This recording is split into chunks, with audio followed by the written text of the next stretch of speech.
Okay, here's my audience for my public deliberation speech.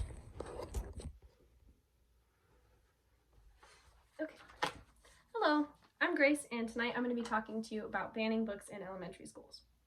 When I was in grade school, I remember reading books like Captain America, Shel Silverstein's A Light in the Attic, Looking for Alaska by John Green, and even Lord of the Flies, which I have right here. It may surprise you that, according to the American Library Association, as of 2021, these 3 books are some of the most commonly banned or challenged books in American public school libraries. I, like most of us, attended public school from elementary school through high school, and remember celebrating Banned Books Week in September, where my teachers would task us with reading a book from the banned books list and writing a report on it. Since then, I've been curious about why and how books are banned. This is why I will be using this speech to inform you of the differing views on banning books from perspectives of school children, the authors of the books that are banned or challenged, and parents of school children. I'll start off with the perspective we can likely all relate to first, the school children. Children and teens who attend public schools are often surprised and frustrated when they find that books that they want to read or that they know other students are reading have been banned. It feels as if their freedom to read has been taken away, and you feel as if you are limited in what you have access to. The Library Bill of Rights agrees, saying that materials should not be excluded because of the origin, background, or views of those contributing to their creation. This was according to an article in the LMU Library News written by Carolina Garcia in 2018. Oftentimes, it's pointed out that the reasons for banning books can be based in religious or cultural values that are not universal, according to the American Library Association. For example, Catcher in the Rye was banned in 1966 through 1975 and is still challenged today because of depictions of premarital sex, use of profanity, and alcohol abuse. This is in the same LMU Library News article by Carolina Garcia. Elementary school students are not aware of the bigger picture, and to them, they are just missing out on the harmless fun that is something like Captain Underpants. To them, it's difficult to understand how much harm can come from reading a book about a superhero who wears his underpants to school. Older students may realize possible infringements on their constitutional rights. As a democratic society, everyone should have the same access to the same materials, especially in an educational setting. Library assistant at LMU, Carolina Garcia, writes that the ALA sees the right to read freely as guaranteed under the Constitution and says that she and other students her age should always read with an open mind. According to the School Library Journal, in an article written by Marva Hinton in 2019, there's often confusion over if the ALA is a group that bans books. Of course, they are against it and celebrate Banned Books Week in schools to fight against the banning of books. The ALA works closely with students to give them access to banned books, which Garcia looks forward to according to the LMU Library News. Often forgotten about, the individuals who write the books also, of course, have opinions on their books being banned and also generally speak out about it. Authors such as John Green and Beth Hammett are no strangers to their books being on banned books lists. According to The Guardian, in an article written by Amy Coles in 2016, John Green particularly has spoken out several times and is adamantly against his books being banned. After his book Looking for Alaska was officially banned in 2015, Green said that text is meaningless without context, citing how parents would take pages from his text that talk about sexual encounters and say that they are encouraging emotionless and reckless sex. Green clears up that this book is actually, if you read the whole novel, gives more of a message about how meaningful sexual encounters are more emotional and more meaningful in the long run, which is, I would think, a good message for your young children to be receiving. This is also in the same article on The Guardian by Amy Coles in 2016. Beth Hammett also had her book, Natalie, Diary of a Senior Year, banned because of mentions of sexual encounters, this time of sexual assault on a woman by her teacher. She says that this is exactly the reason why her book should not be banned.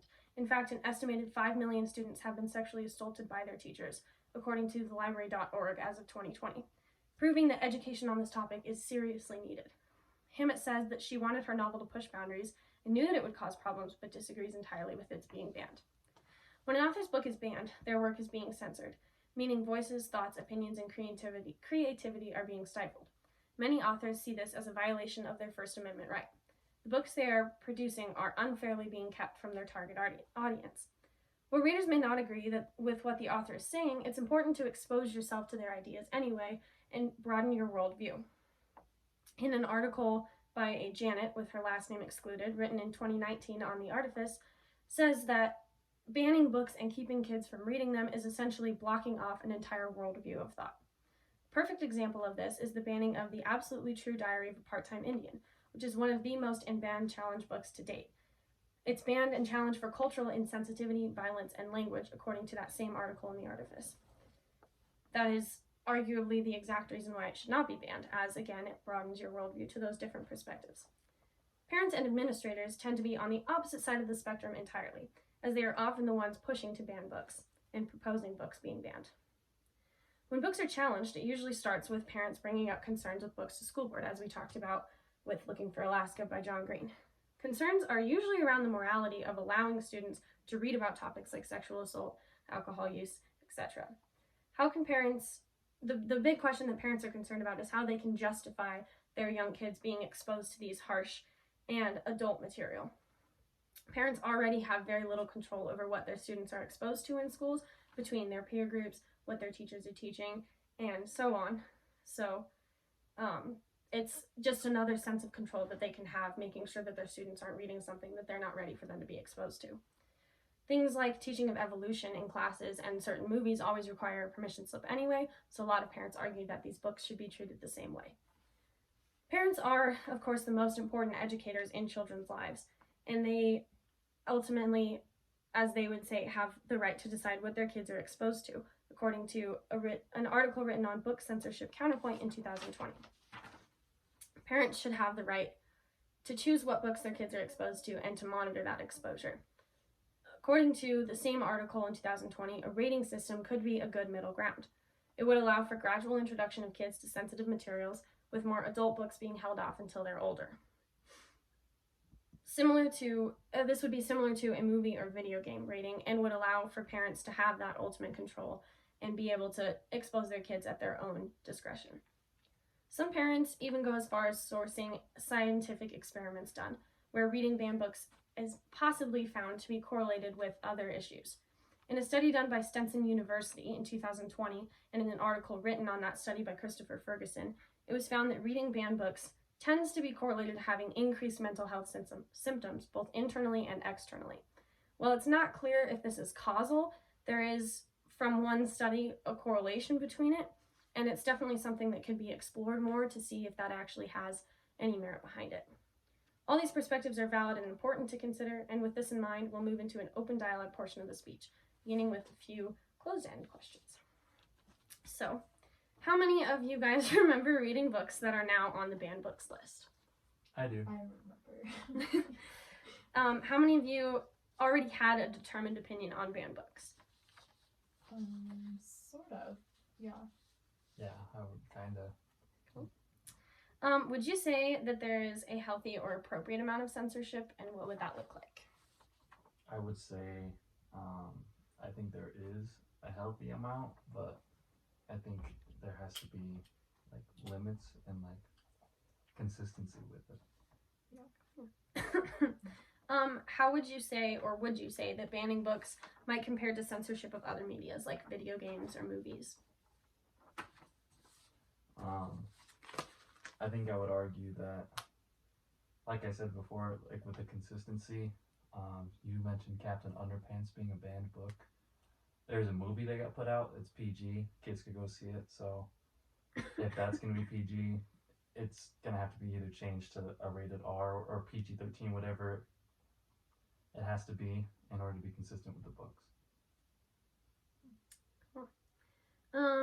Are there any points that you might have or arguments that you might have about banning books that I didn't quite address in my speech? No, I think you covered most of them. Yeah, this is kind of a new topic for me, so. Yeah. Cool. So it's a common viewpoint for people to hold that banning books is okay, but only in certain situations or with certain books. What are like kind of your thoughts on that, and where would you think it would be appropriate to censor a book, whereas where it would not be? Well, like with like Harry Potter and Captain America or Captain Underpants, whatever. I mean, those are more kids' books, but I could definitely see a line being drawn with like explicit books like 50 Shades of Grey. I mean, stuff like that. There should definitely be a line between like this is obviously meant for a more mature audience and this is meant for children. And teenagers. Would you say you might agree with the rating system then that was proposed by parents? I think I would agree with like the permission slip thing. I think that was a fine idea. Like with movies, I get that. Like with PG-13, you have to get a signature from a parent or legal guardian. Same with a book. I mean, I could see that. I can get behind that.